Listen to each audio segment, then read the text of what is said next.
नमस्कार, आकाश मराठी न्यूजमध्ये आपल्या सर्वांचं स्वागत आहे। एअर इंडियाच्या विमानाला बॉम्बने उडवण्याची धमकी, 156 प्रवाशांचा जीव टांगणीला। अहमदाबाद प्लेन क्रॅश नंतर व्हायरल होते या ज्योतिषाची भविष्यवाणी, मोठ्या नेत्याच्या मृत्यूचाही होता उल्लेख। लिव्ह इन रिलेशनशिपला विरोध केला म्हणून वडिलांची हत्या, महिलेसह तिच्या प्रियकराला अटक। हृदयद्रावक, मृत्यूचे शब्दात वर्णन करता येणार नाही, अपघात स्थळ पाहून पंतप्रधान मोदी भावूक। गुटखा न देण्यावरून पेटला वाद, रागाच्या भरात मित्राला संपवलं, दोघांना अटक। एअर इंडिया विमान अपघातावर केलं ट्विट, काही तासातच संजय कपूर यांचं हृदयविकाराच्या धक्क्याने निधन। भरधाव ट्रकची मिनी ट्रकला जोरदार धडक, एकाचा मृत्यू, 15 जखमी।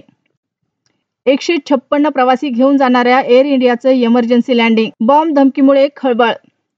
काळजावर दगड ठेवून मृत अर्भक पिशवीत टाकले, 90 किलोमीटरचा प्रवास करत आले गावी, रुग्णवाहिका न मिळाल्याने गर्भातच मृत्यू। मेहनतीने आई वडिलांचं स्वप्न पूर्ण केलं, पण नियतीने घात केला, डोंबिवलीतील क्रू मेंबर रोशनीचा मृत्यू। आषाढी यात्रेसाठी एसटी महामंडळ 5200 जादा बसेस सोडणार, परिवहन मंत्री सरनाईकांची घोषणा। कारला वाचवण्यासाठी करकचून ब्रेक, ट्रेलरमधील सळ्या केबिनमध्ये घुसल्या, चांदणी चौकात मालकाचा तडफडून अंत। मराठवाड्याला पावसाचा फटका, 40 दिवसात 38 जणांचा मृत्यू, 51 जखमी, 17,000 हेक्टरवरील पिकांचे नुकसान।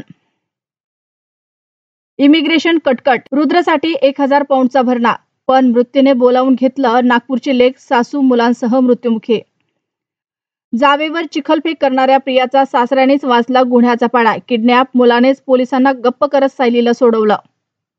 मैथिली पाटीलने हालाकीची परिस्थितीत शिक्षण घेतलं, 2 वर्षापूर्वी एअर इंडियात रुजू, विमान अपघातात सारं संपलं।